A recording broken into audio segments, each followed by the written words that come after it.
Oi pessoal, tudo bem com vocês? Sejam bem-vindos de volta ao canal. Para quem não me conhece, o meu nome é Bruno Vilas e eu conto casos criminais reais aqui na internet. Se você está chegando por aqui agora e ainda não é inscrito no canal, eu já te convido a se inscrever no canal e ativar o sininho para não perder as notificações, porque assim, todas as vezes que eu publicar um vídeo novo, o YouTube te avisa e você corre aqui para assistir comigo. Eu te convido também a me seguir nas redes sociais, porque por lá eu tô sempre interagindo com vocês. E agora sim, vamos pro que interessa e bora pro caso de hoje.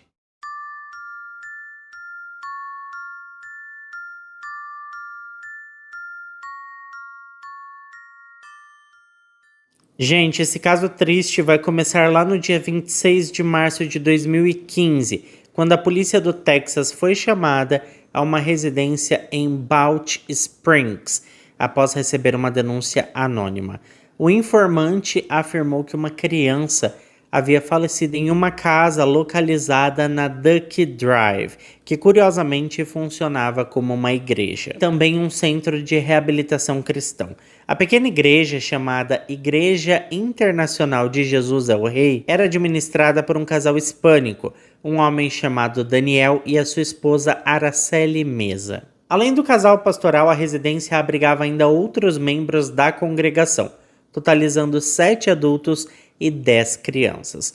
O denunciante anônimo que ligou para as autoridades texanas contou ainda à polícia que uma das crianças, chamada Benjamin Aparício, tinha apenas 2 anos de idade e estava sendo privado de alimento por um longo período, o que teria aí acabado causando seu falecimento. Os pais da criança eram o casal Liliana e Zon Aparício, que eram 2 dos adultos que moravam na residência e frequentavam a igreja fielmente. Ao receber essa estranha denúncia, as autoridades se dirigiram até o local para investigar a veracidade daquilo tudo. Quando chegaram na casa, eles não encontraram a criança nem seus pais, mas encontraram todos os outros moradores. Ao conversarem com essas pessoas e também outros membros da igreja, eles perceberam várias discrepâncias nas versões apresentadas. Por conta de todas essas inconsistências nas versões dos fiéis, os oficiais decidiram fazer uma busca na propriedade e apreender alguns itens. Entre os objetos recolhidos estavam vários dispositivos eletrônicos, onde encontraram uma série de vídeos que mostravam o Benjamin. Nesses vídeos, o garotinho estava no meio do que parecia ser um tipo de ritual ou ato religioso.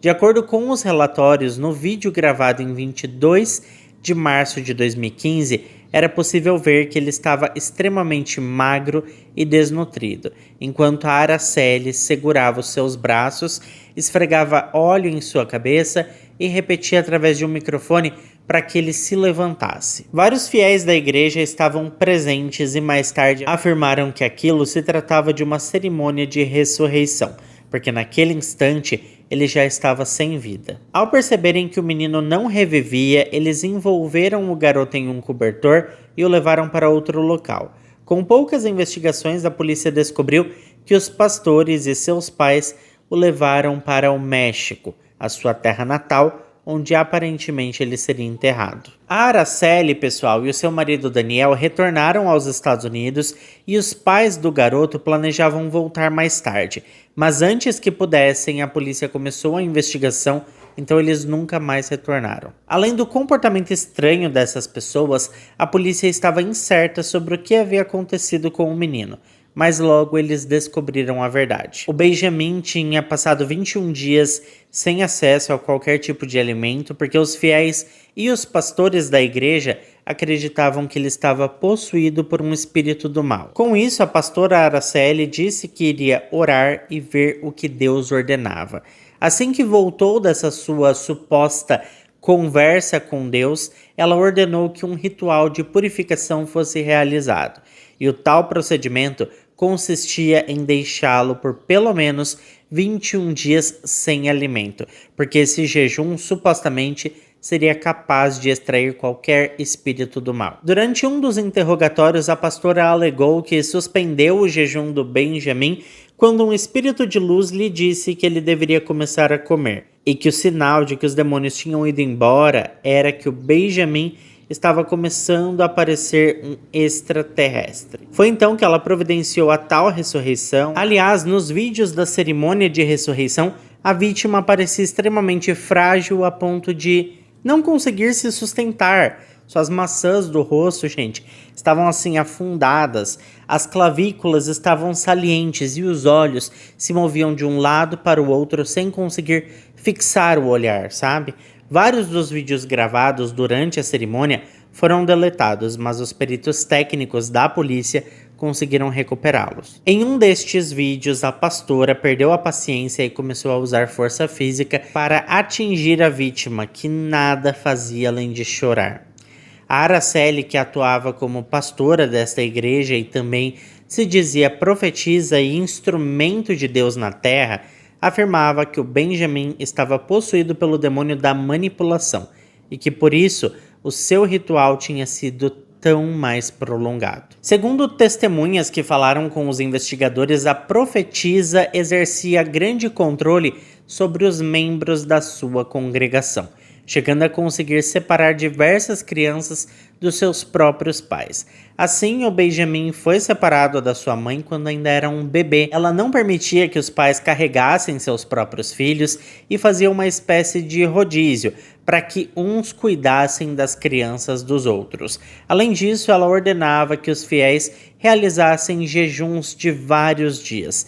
Na geladeira da casa havia uma nota escrita à mão onde a Araceli estabelecia quais pessoas deveriam jejuar, em quais dias, incluindo também as crianças nos dias de restrição alimentar. Apesar de todas essas restrições aos demais fiéis, o Benjamin foi a pessoa que mais sofreu com a privação de alimentos por um período tão prolongado.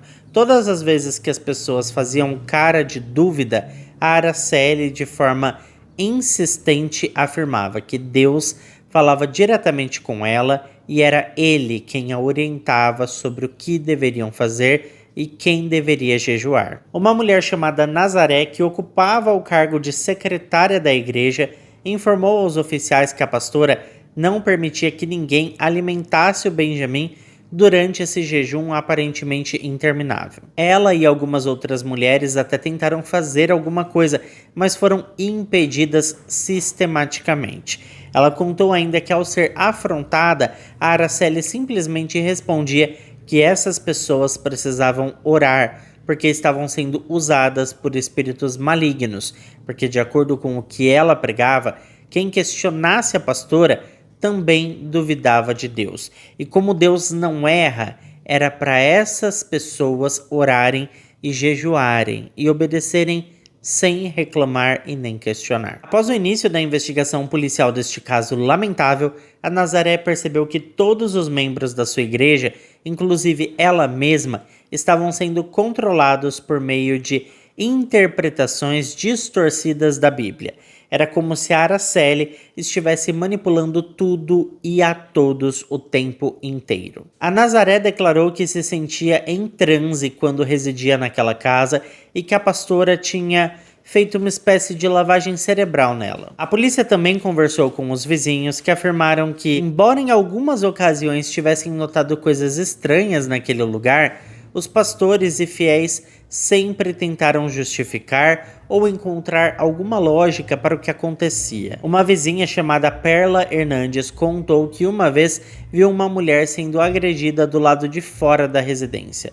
Uma viatura da polícia foi chamada, mas quando os oficiais chegaram, a tal mulher conversou com os oficiais e negou tudo, dizendo que seus hematomas eram de uma suposta queda que aconteceu na escadaria dos fundos da casa. Em outra ocasião, a Araceli bateu na porta da casa da senhora Perla por volta das 10h30 da noite e disse que Deus havia mandado pedir as certidões de nascimento dos seus filhos, já que a Perla tinha 3 crianças. Na verdade, a Araceli queria usar essas certidões para trazer seus sobrinhos do México, mas a Perla percebeu rapidamente do que se tratava, se recusou a entregar os documentos e deu um fim nessa história. Estava evidente que a pastora pretendia manipulá-la para cometer uma ilegalidade, alegando que Deus tinha ordenado. Um homem chamado Steven Juarez, um outro vizinho do bairro, também relatou que viu o Zon Aparício, o pai do Benjamin, reformando a casa dos líderes da igreja em 2 ocasiões. Como ele trabalhava na área da construção, decidiu oferecer os seus serviços e foi até a igreja deixar o seu cartão de visitas. Mas em ambas as vezes o pastor Daniel Meza se aproximou da porta e fez gestos para que o Zon Aparício voltasse para dentro. O Steve contou que viu o pastor Daniel rasgar o seu cartão de visitas e com tudo isso ele passou a acreditar que o pastor também exercia um fortíssimo controle sobre os membros da igreja, assim como a sua esposa. Ele disse aos oficiais que se lembrava de uma única ocasião na qual conseguiu conversar brevemente com o Zon Aparício, e que nessa curta conversa o homem revelou viver na casa dos pastores por estar sob uma espécie de liberdade condicional imposta pelos pastores da igreja, seja por beber demais ou causar problemas em seu casamento. O Steve contou aos policiais que percebeu o desespero e o medo nos olhos do pobre homem, e que era evidente que o rapaz estava naquela casa contra sua própria vontade. Quando estava acontecendo ali o interrogatório da polícia, um dos oficiais perguntou para Araceli por que ela era tão maldosa com o Benjamin. Ela baixou o olhar e respondeu que após o seu falecimento, ela percebeu que deveria tê-lo ajudado, mas achava que Deus realizaria um milagre e o ressuscitaria. E essa parte do interrogatório é bastante marcante, porque de acordo com psicólogos ouvidos por jornalistas investigativos, a Araceli estava tentando manipular mais uma vez a situação e dessa vez colocando a culpa em Deus e se recusando a admitir os seus próprios erros. Aliás, gente, esse caso todo é bastante peculiar, porque inclusive a polícia não conseguiu trazer o corpo da vítima de volta aos Estados Unidos para realizar uma autópsia.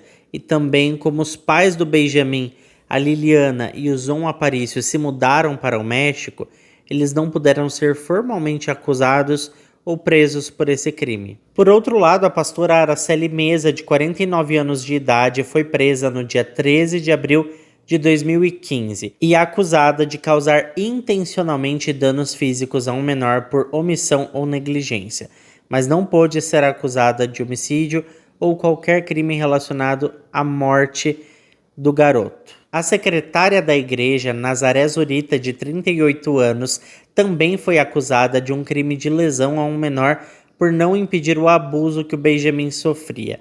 A mulher chegou a um acordo com a promotoria, onde se declararia culpada de uma acusação menor em troca do seu testemunho.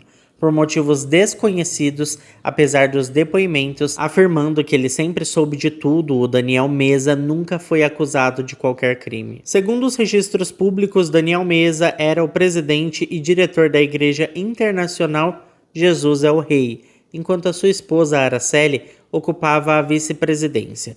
Durante o julgamento, que ocorreu 3 anos depois, em março de 2018, os promotores apresentaram todos os vídeos perturbadores da cerimônia de ressurreição que mostravam tudo o que a vítima sofreu e também a negligência dos pais que não fizeram assim absolutamente nada para ajudá-lo, para parar tudo aquilo, sabe? Os casos montados pela promotoria e apresentados ao tribunal mostraram que o Benjamin estava extremamente desnutrido e fraco após quase um mês sem se alimentar. A pastora Araceli, por sua vez, gritava para o suposto demônio e falava de forma brusca com a vítima.